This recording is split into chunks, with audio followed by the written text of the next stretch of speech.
अब अनुच्छेद 8 क्या कहता है? अनुच्छेद 8 कहता है कि भारत के बाहर रह रहा कोई व्यक्ति है, जैसे मान लीजिए कोई व्यक्ति गया भारत के बाहर, कोई हमारे राजदूत हैं अमेरिका में काम कर रहे हैं, इंजीनियर डॉक्टर लाखों भरे हैं सब, अमेरिका, जापान, जर्मनी, कहीं भी। अब वो वहाँ हैं और वहाँ उनका कोई बच्चा का जन्म हुआ। अब वो बचवा जो छोटका हुआ है वो भारत का नागरिक होगा कि नहीं होगा? तब वो भी भारत का नागरिक होगा।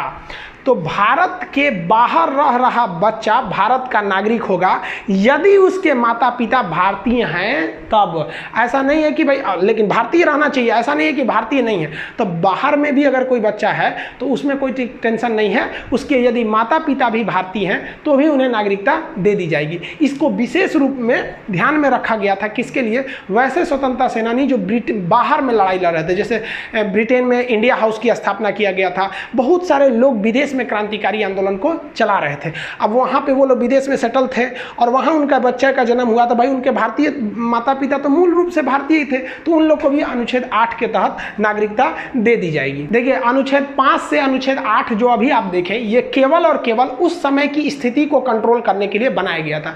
इनफैक्ट रियलिटी में संविधान निर्माताओं ने नागरिकता पर कोई कानून नहीं बनाया, उन्होंने उस वक्त की स्थिति को देखकर एक टेम्पोररी कानून बना के चले गए और उन्होंने अधिकार दे दिया संसद को।